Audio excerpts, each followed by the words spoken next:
it is in this context that we are working to change U.S. foreign policy in the Middle East.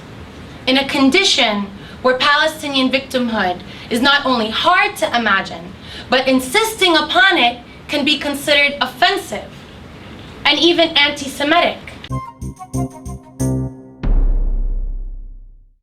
These leaders who have waged war against the Congolese people and civilians in the Great Lakes of Africa could not have done what they've done without the backing of the United States.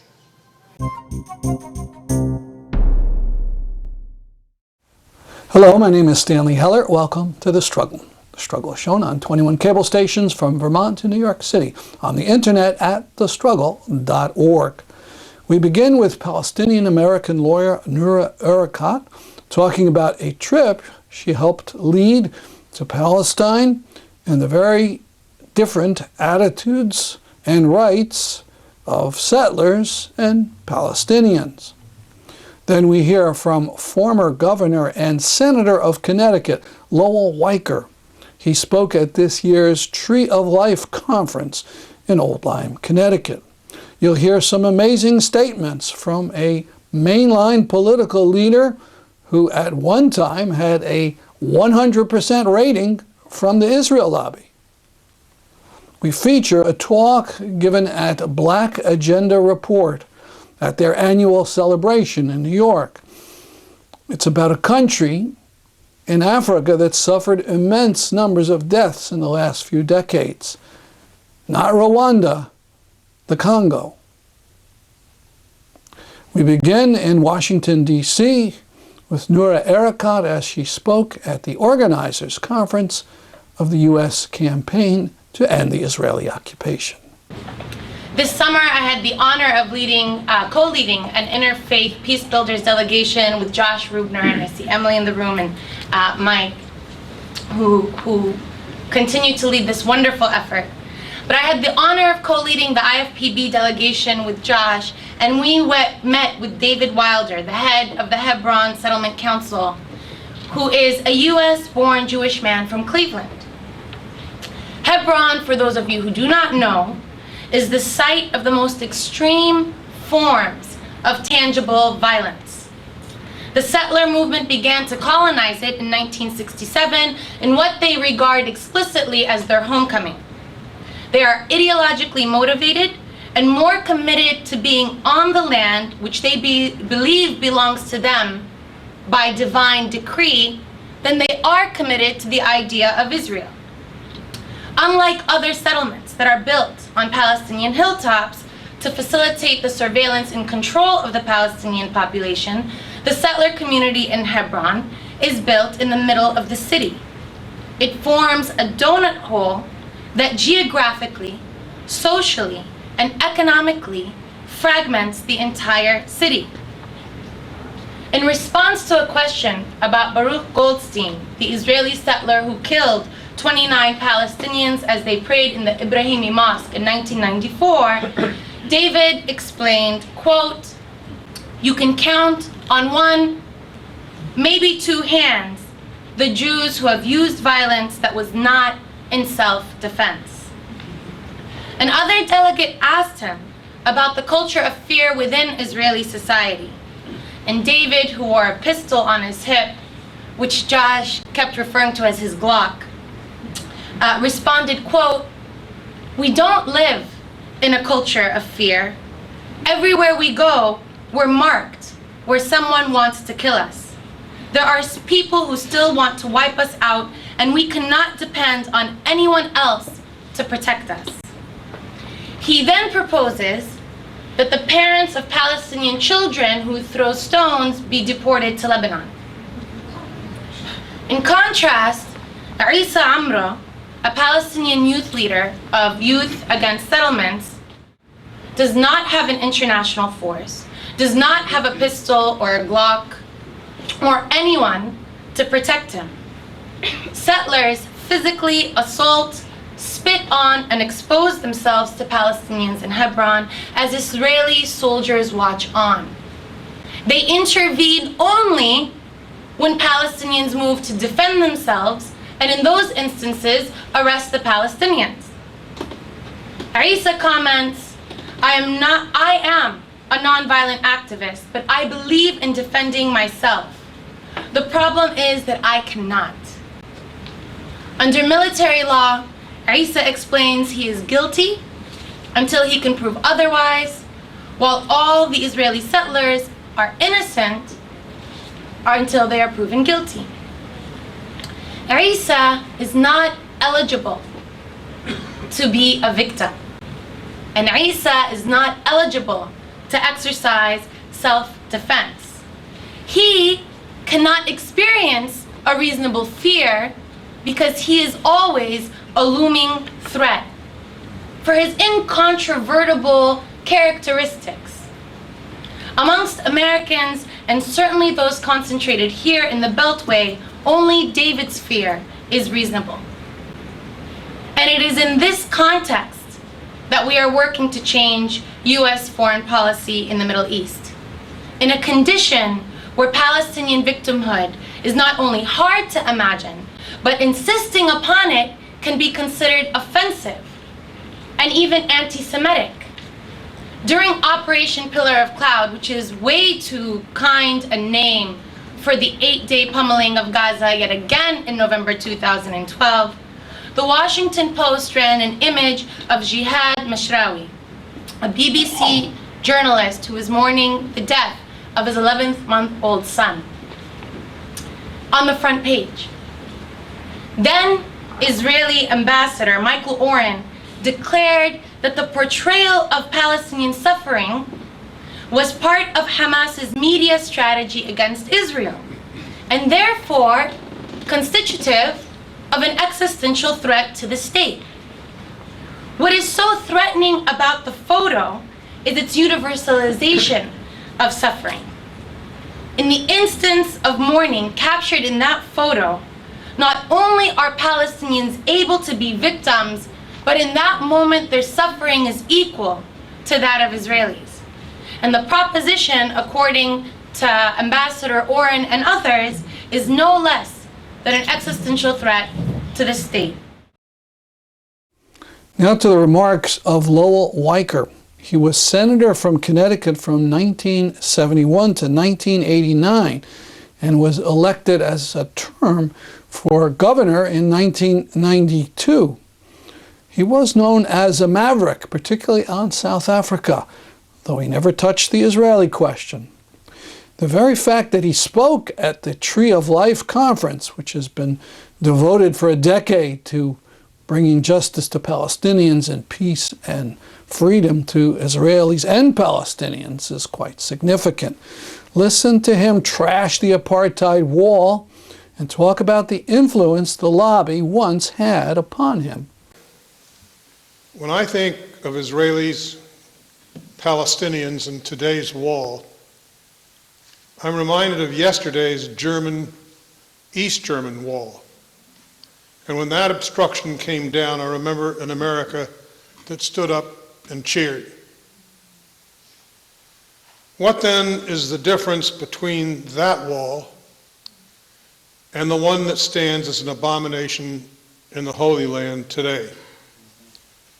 The difference is a resigned silence.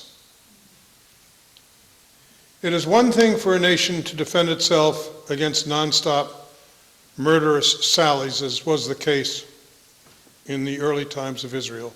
Quite another to use history as justification for an ongoing policy of isolation, internment, deprivation, and humiliation that is waged against today's Palestinians.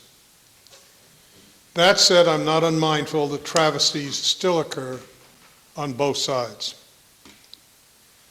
But instead of insisting that Israel get to the business of peace in short order, the United States fuels indifference to Palestinian suffering by continuing a steady flow of aid, military and economic, to Israel, as if they were the sole aggrieved party in the present standoff.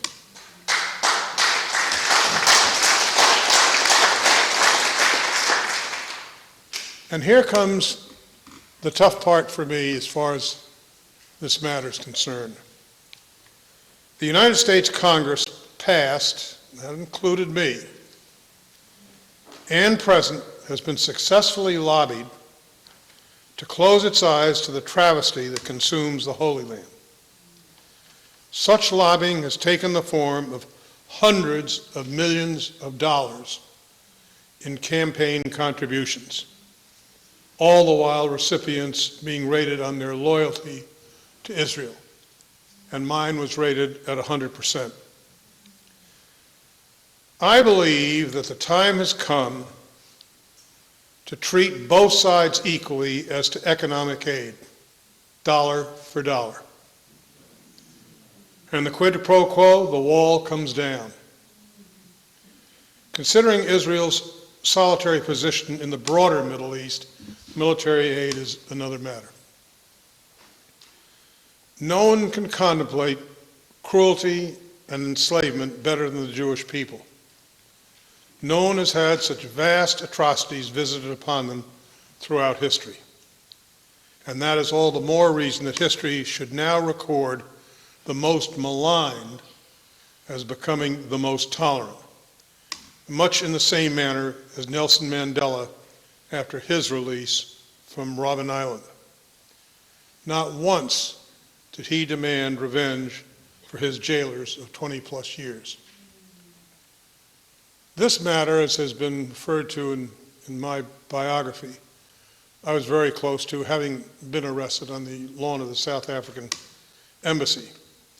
This was a cause championed by Randall Robinson, a very effective spokesman on behalf, an American, on behalf of South Africa. John Conyers, black representative from Michigan, and my good friend Ted Kennedy. For the United States, intolerance, whether by friend or foe, has no place on our agenda. Reality and not nostalgia should be the underpinnings of our foreign policy. Excuse me.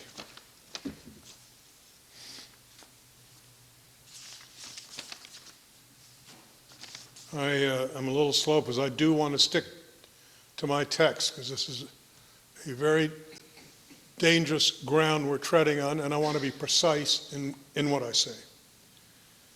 I remember when Congress challenged Ronald Reagan's policy of constructive engagement with South Africa.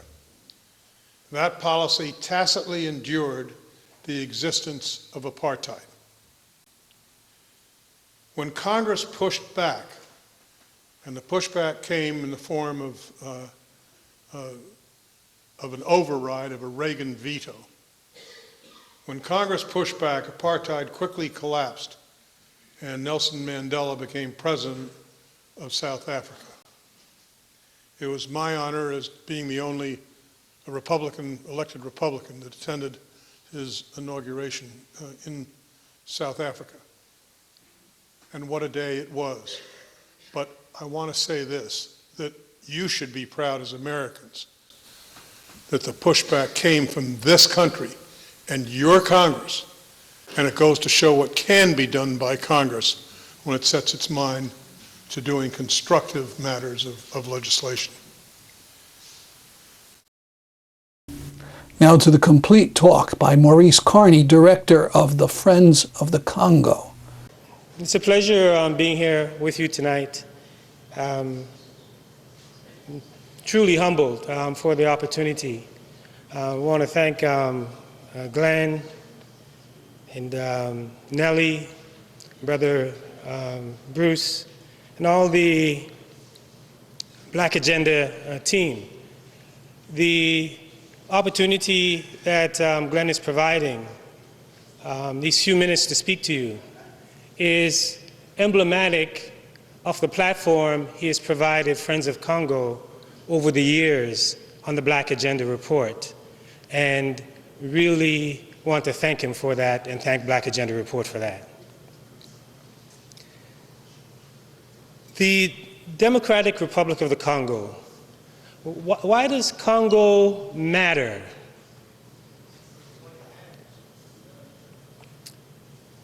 Congo is located in the heart of Africa. It straddles the equator. It is bordered by 9 other African countries. No country on the African continent has that many countries bordering it. It's the size of Western Europe, has an estimated population of 70 million people, one of the largest countries in the world, in the top 20. In the early 1900s, European geologists said Congo was a geological scandal. And they said this because so much wealth was packed into one space. It's arguably the richest country on the planet. Today, some economists estimate that Congo's natural resources is valued at around $24 trillion. We don't know if that's true. That's their estimate. But the fact that they can estimate that much about a particular country lets you know, gives you a sense of the kind of wealth that's there. And that wealth has been the bane of Congo's existence. In the Berlin Conference, 1884-1885, it was given to King Leopold II as his own personal property. Ruled it for 23 years, decimated the population by 50%. An estimated 10 to 15 million people lost their lives while he extracted rubber and ivory. There was a global outcry from people like Mark Twain, who wrote King Leopold's Soliloquy. People like Sir Conan Arthur Doyle, who wrote Crime in the Congo. Booker T. Washington, who wrote about the crimes being committed in the Congo. A brother by the name of George Washington Williams, who coined the term crime against humanity in his letter to King Leopold II, calling for the king to let go of the Congo. So the international movement succeeded, and Congo was turned over to the Belgian state, ruled it as a colonial outpost from 1908 to 1960, where they extracted copper and cobalt and uranium, the same uranium that the United States used in atomic weapons to drop in Nagasaki and Hiroshima. Congolese finally got their independence in 1960 and elected Patrice Emery Lumumba. And Lumumba said, we want to use all this wealth for the benefit of Congolese, in particular, and Africans in general. And the moment he said that, he signed his death note. And Lumumba's overthrow was orchestrated by the CIA, led by Larry Devlin. And he lays it out step by step in a book that he wrote called Chief of Station Congo. And Devlin said we had to remove Lumumba because if we did not remove Lumumba, not only would we have lost Congo, we would have lost all of Africa. Why does Congo matter? Because it's central to the future of the African continent. That's why Che Guevara went there in 1965. Because he saw it as a front against imperialism and felt that victory had to be won in the Congo. And said Congo's problem was not just a Congolese problem or an African problem, but he said it was a world problem. We saw Nkrumah at the same time writing The Challenge of the Congo, because he saw Congo as the capital for his Pan-African project of the United States of Africa. Fanon said that the fate of all of us is at stake in the Congo. So if we look at our revolutionaries, freedom fighters, Malcolm X always spoke about the Congo. If you watch his debate at Oxford, the overwhelming majority of his debate at Oxford was about the Congo. So Congo is central to the future of the African continent. It's the first place in which the United States in post-independence Africa intervened. And they developed a policy they call the Congo Syndrome.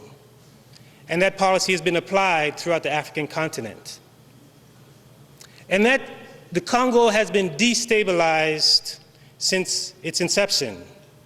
And most recently, after the United States had imposed Mobutu on the Congolese people for over 3 decades, and they got tired of him, instead of supporting a pro-democracy movement inside of the country, the Clinton administration backed a war of aggression by U.S. proxies, Rwanda and Uganda, in 1996. That triggered the deaths, as Glenn said, of an estimated 6 million people. The United Nations says it's the deadliest conflict in the world since World War II, but yet we hardly hear about it. Our sister said, remaining silent is no longer an option. That's why Black Agenda Report decided to break the silence and give me a platform here tonight, and have been giving me a platform and Friends of the Congo platform for the last few years.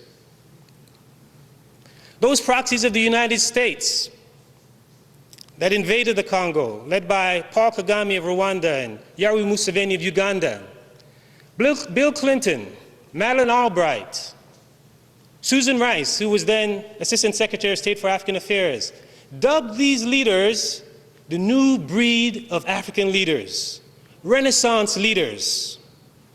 And what they all had in common is they came into power with the barrel of a gun, they invaded another African country, they're authoritarian figures, they have the blood of millions of Africans on their hands, and they form the beachhead of neoliberal policies in the heart of Africa.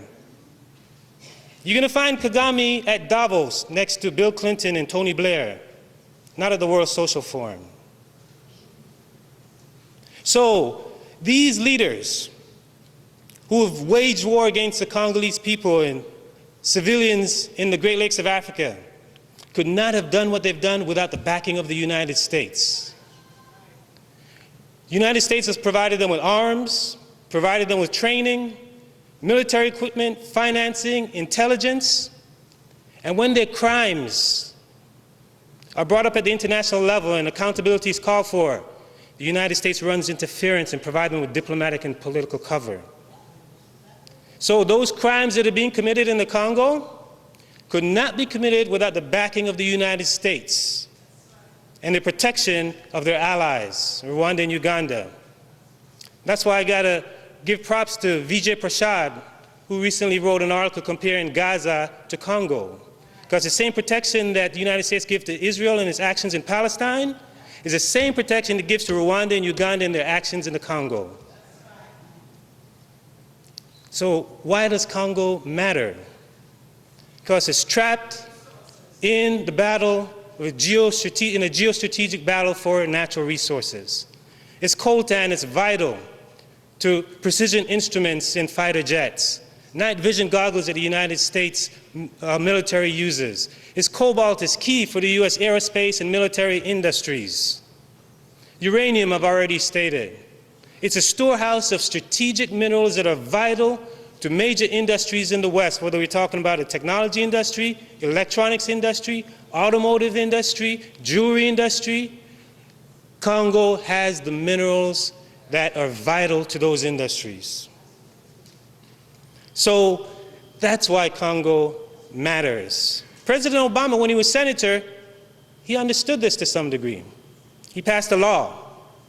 One of his signature achievements as senator was to pass a law in the Congo called the Democratic Republic of Congo Relief, Security, and Democracy Promotion Act that called on the United States Secretary of State to withhold aid to any country that destabilized the Congo, meaning Rwanda and Uganda. As president, he hasn't acted on it. It's a major contradiction. He was interviewed earlier this year and asked about intervening in Syria. Brother Ajamu talked about the responsibility to protect. Samantha Power and Ambassador Rice are the two major proponents of that in the Obama administration. And President Obama said that, how do I make a decision whether to intervene in the Congo or intervene in Syria? If the interviewer knew Obama's policy in the Congo and understand the situation, he knew that it wasn't a matter of U.S. intervening militarily, but using its diplomatic tools that was enshrined in U.S. law that calls on the United States Secretary of State to withhold aid from any nation destabilizing the Congo. The reason it's not implemented is because U.S. allies are the ones who are doing the destabilizing in Rwanda and Uganda. So that's a contradiction that exists in the Obama administration, and in the Congo. So when people talk about Syria and those are dying in Syria, or when Susan Rice made the argument to intervene in Libya because thousands were dying, we had to rightly ask, how can you call for military action in Syria and Libya when we're talking about thousands, when you're not even willing to take diplomatic action in the Congo when we're talking about millions?